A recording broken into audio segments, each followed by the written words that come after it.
Alors mesdames, messieurs, je vous invite à nous rejoindre autour de la piste pour voir la démonstration de Nathalie Cuvelier avec son cheval Blue. Je voudrais remercier Nathalie pour son dévouement pour le refuge parce que ce n'est pas la première fois qu'elle nous soutient. Nathalie est marraine chez nous depuis déjà de nombreuses années et cette année elle a voulu être là encore un petit peu plus en force en nous soutenant, en venant montrer un petit peu le travail qu'elle fait avec son cheval Blue. Depuis peu, Nathalie a décidé de changer d'orientation et se donne corps et âme aux chevaux et fait ça vraiment très bien. Donc elle vient partager avec vous ses connaissances. Pour ceux qui ont l'habitude des chevaux et qui souhaitent éventuellement en savoir plus, c'est possible, n'hésitez pas à la contacter. Et pour ceux qui n'y connaissent pas grand chose et qui souhaitent en savoir plus, c'est un bon professeur également. Voilà, je vous laisse avec Nathalie et Blue et moi je vous retrouve juste après. À tout à l'heure. Bonjour à tous, Sandra, merci pour cette présentation très gentille. Alors pour ceux qui n'étaient pas là ce matin, je vous présente donc Blue qui a maintenant 14 ans. Il nous l'a montré ce matin, toujours un petit peu stressé dès qu'il arrive en piste. on va lui demander simplement d'un petit peu de détente ce qu'il commence à faire. Donc je travaille dans ce qu'on appelle l'équitation naturelle, plus communément appelée l'éthologie, ce qui n'est pas juste. L'éthologie, c'est la science du comportement des animaux. Les scientifiques qui étudient les animaux, nous tout ce qu'on fait, c'est utiliser leur connaissance pour enseigner aux chevaux et pour enseigner aux humains comment les chevaux communiquent entre eux et comment on peut nous communiquer avec eux, avec leur langage et leur apprendre différentes choses.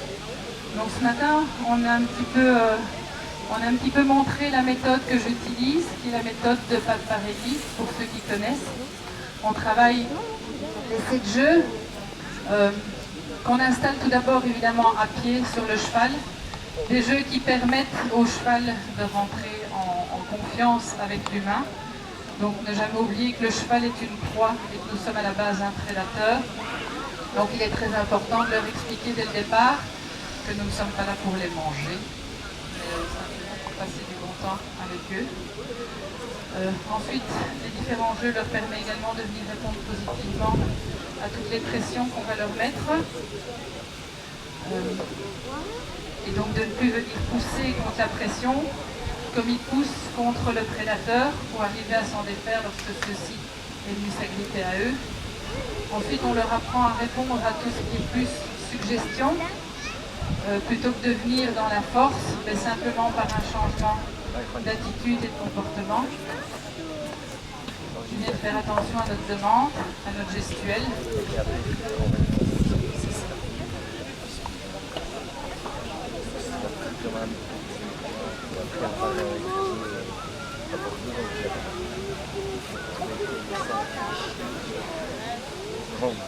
Voilà, alors je me permettais simplement de rentrer un petit peu en connexion avec lui, qui est un peu distrait par tout ce qui se passe. Et donc je voudrais vous montrer comment ça se passe dans un premier temps pour une montée au licol. Tout le monde trouve ça très sympa, de fait. Maintenant, c'est pas parce qu'on monte au licol qu'on ne peut pas monter en or. Simplement le fait d'apprendre à monter au licol permet d'avoir une main très douce, permet au cheval de se sentir moins agressé par une barre métallique en bouche. Après, une fois que tous les codes ont été mis aussi bien chez le cheval que chez nous, ben, ça ne pose pas de problème pour revenir avec le mort, ni pour le cheval, ni pour nous.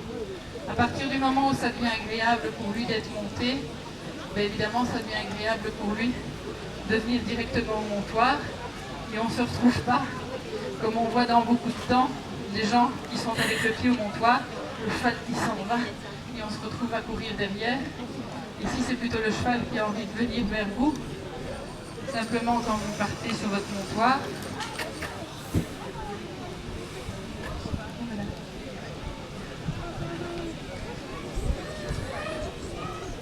Tu vas tout dire. Maman l'a vu parce qu'elle l'a enregistré. C'était pas mal. Voilà, pour installer ce confort au montoir, ben, il est important de monter de façon confortable sur le cheval. Généralement, quand on monte, on vient directement s'asseoir de façon violente sur le cheval. Ici, je viens simplement m'installer sans trop bouger son équilibre. C'est important pour lui. Pourquoi le cheval bouge au montoir? Parce que quand on vient, il est bousculé d'un côté, donc il doit évidemment récupérer son équilibre. Donc non, on ne bouge pas. Ben si, ou sinon il n'a pas d'équilibre pour supporter votre poids en plus. Donc rien que dans la façon de monter à cheval, il y a déjà quelque chose à installer pour que pour lui ça reste confortable. Une fois qu'on est à cheval au licol, je déconseille à quiconque de monter au licol s'il n'a pas installé des règles chez le cheval et s'il n'a pas appris à s'installer des règles. Au licol, elle est sur les deux rênes comme on fait avec un mort, ça n'arrête pas votre cheval. Par contre, lui demander de venir se mettre en flexion, ça arrête votre cheval au licol. Donc si vous partez en licol en disant il est sage, il ne répond pas et qu'il prend peur, croyez-moi que si vous n'avez pas une bonne flexion, il partira. Il est important au licol aussi de pouvoir gérer la flexion de son cheval, mais de pouvoir gérer les postérieurs qui sont en fait le moteur de votre cheval. Si vous ne gérez pas les postérieurs, ben, il prendra les décisions sur les postérieurs sans faire attention à vous. est important quand vous êtes sur votre cheval qu'il soit très détendu par rapport à toute la pression qu'on peut mettre. Je dis bonjour, désolé maman. Et voilà, il reste calme et détendu, quoi que vous fassiez. Alors une fois que ce calme est plus ou moins installé, il y a toujours des codes à voir chez le cheval qu'il ne me donne pas encore ici. Le premier code du cheval décontracté, c'est la nuque qui est basse, voire plus basse que le garrot. Ici, sa nuque n'est pas plus basse que le garrot, donc il est malgré tout concentré sur ce qui se passe à côté. Mais il est concentré sur moi aussi parce que j'ai ces deux oreilles qui vont vers moi. Sauf quand il y a des nouvelles personnes qui arrivent. Voilà, là j'ai une nuque qui vient se décontracter. Alors, important aussi à regarder sur votre cheval, c'est sa respiration. Là, il a encore les naseaux qui vont un peu rapidement, donc il est encore toujours un petit peu en tension. Les lèvres qui sont pincées, tout ça, ce sont des signaux que le cheval vous donne. C'est son mode de communication qu'il a avec les autres chevaux et qu'il essaye de nous transmettre depuis des décennies, depuis des lunes et des lunes, mais qu'on n'a jamais pris la peine de vraiment analyser et de vraiment faire attention à ça. Or, c'est sa façon à lui de vous prévenir quand il y a quelque chose qui ne va pas. Donc, il faut pouvoir coder tous ces signaux que des éthologues ont bien gentiment fait pour nous. Alors une fois qu'on a un contact avec son cheval monté, ça devient évidemment beaucoup plus facile de ne pas devoir utiliser des talons. Vous voyez ce que ça donne quand je viens relever les talons. De ne pas devoir utiliser des cravaches, j'oserais même pas lui faire, mais de simplement en toute finesse, en montant l'énergie de son corps, demander à son cheval de passer dans une allure supérieure, de suivre votre direction par rapport à votre regard, à la position de votre corps, et de ne pas suivre une direction parce que vous devez tirer sur une rêne pour l'amener quelque part. De répondre simplement à votre attitude et à votre énergie pour venir passer à l'allure inférieure. De répondre encore une fois à la position de votre corps, simplement quand vous demandez un reculer. Alors par pitié, quand vous voyez des gens qui vous disent qu'il faut venir mettre des à-coups sur le mors pour faire reculer le cheval, là, je vous confirme qu'il n'y a pas besoin de ça, juste installer des codes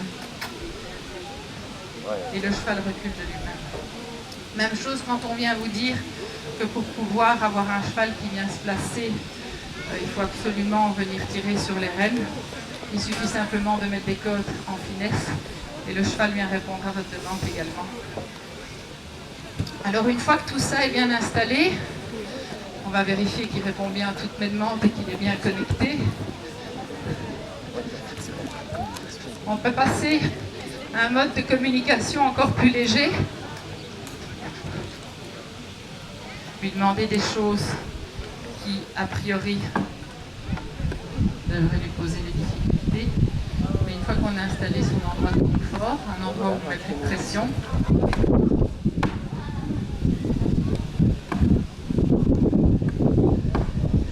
alors ce qui est important avec votre cheval toujours pour arriver à quelque chose, c'est de jouer avec lui.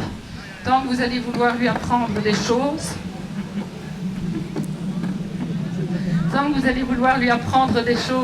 de façon autoritaire, vous n'allez pas arriver à grand chose. Comme le disait tout à l'heure Delphine, ça dépend également du tempérament des chevaux. Dans la méthode Parelli, on vient placer les chevaux dans 4 grandes catégories. Les chevaux qui sont plus dans l'émotionnel, les chevaux qui sont plus dominants, les chevaux qui sont plus extravertis ou plus introvertis. Évidemment, chacune de ces personnalités vient s'aborder d'une façon différente. Le tout, c'est de pouvoir analyser par toutes les informations qu'il va vous donner quelle personnalité il a. Et en fonction de ça, pouvoir simplement lui apporter les choses comme un jeu. Beaucoup me diront faire passer un cheval sur une bâche. À partir du moment où ça devient son idée, où ça devient son plaisir, c'est plus vraiment un problème. Venir lui présenter un ballon au sol, à partir du moment où il est détendu, c'est plus vraiment un problème. On en vient faire des parties de foot.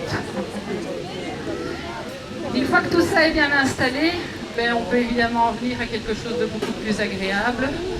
Ça va venir travailler en liberté avec son cheval.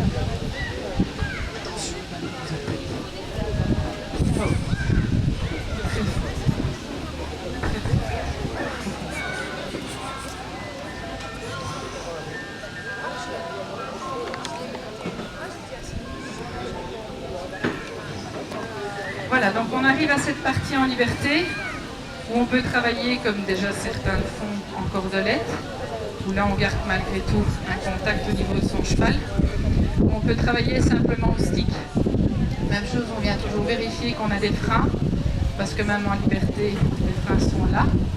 Avec la pression simplement du stick au niveau de la tête, on vient installer les freins chez le cheval. Après, encore une fois, au niveau de la direction, ben, ça se fait par l'intermédiaire de notre regard, de notre focus. Et non, ça ne sera pas vos carottes tout de suite. Alors oui, parlons-en des carottes. On travaille beaucoup les chevaux avec des récompenses. De fait, certains chevaux, certaines personnalités de chevaux, on va venir chercher de l'intérêt chez eux avec de la nourriture, des carottes, des bonbons et des choses comme ça. Mais l'idée de base dans l'équitation naturelle, c'est vraiment venir créer une relation et que le cheval le fasse parce qu'il a envie de le faire. Parce que pour lui c'est un plaisir, parce que pour lui c'est un jeu.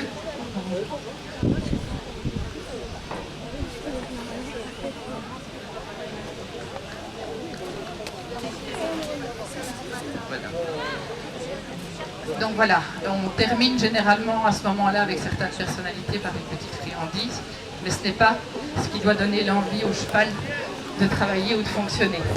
L'avantage de la monte en liberté, c'est que vous attrapez directement une position un peu plus agréable sur votre cheval. On a moins tendance à venir se pencher en avant, on a moins tendance à venir se tenir aux rênes. Oui. On a moins tendance à venir se tenir aux rênes. Parce qu'il y en a plein. Donc encore une fois, l'objectif c'est de pouvoir demander plein de choses à son cheval, que ça soit de toute petite distance. Et on fonctionne toujours en indirect avec le cheval. Ici je fonctionne avec mon stick, mais si je veux le faire tourner, je vais venir bouger les postérieurs. Et en bougeant ses postérieurs, c'est sa tête qui va prendre la direction que je demande.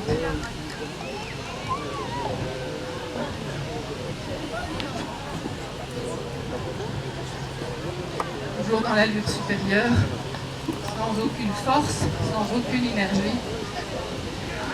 Simplement par la direction et la position de votre corps, le focus est très important. C'est-à-dire que vous allez regarder loin devant vous et vous allez par la position de votre corps indiquer à votre cheval quelle position prendre.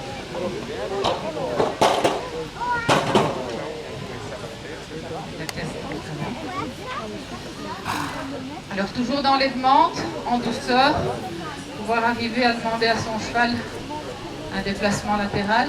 Ah, on va jouer sur le passage étroit.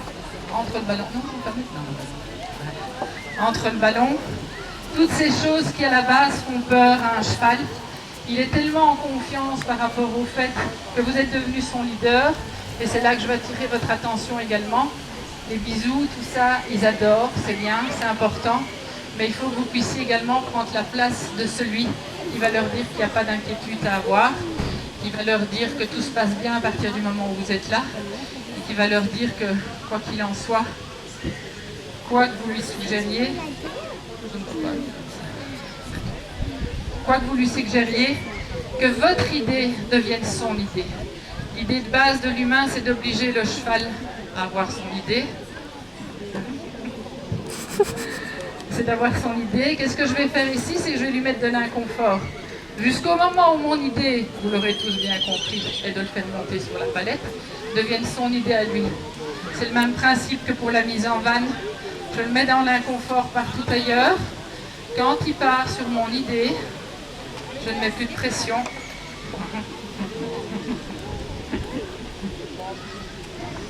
Alors ça aussi c'est le plaisir du cheval et c'est là-dedans que moi je prends beaucoup de plaisir aussi. C'est quand lui décide de vous tester. Ah.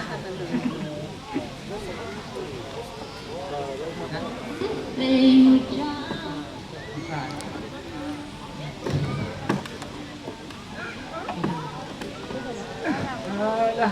Tout est dessus? Oui. Super. Voilà, on vous remercie beaucoup. J'espère que ça a permis à plusieurs d'entre vous de comprendre qu'il y avait moyen de créer une réelle relation avec un cheval, de pouvoir amener un cheval à un partenariat vraiment... Non, on ne va pas jouer au ballon, il adore le ballon. De pouvoir créer un réel partenariat avec votre cheval. Ça prend évidemment un petit peu de temps, puis ça c'est un strict avec baguette magique, donc il faut consacrer du temps, de la patience, et comme dit Pat Parelli, je voulais partager, on ne maîtrise pas un cheval tant qu'on ne se maîtrise pas soi-même. C'est la première chose à faire, c'est arriver à soi-même, rester calme, rester détendu, et surtout aimer votre cheval et apprenez-lui des choses dans le jeu et dans le plaisir. Voilà, merci beaucoup pour votre écoute.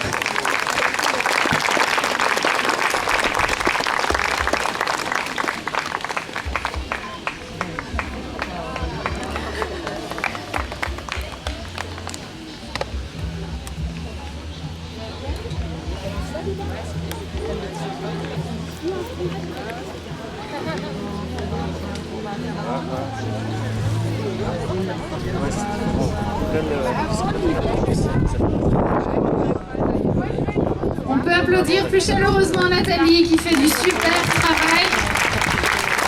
Merci pour elle, merci pour Blue.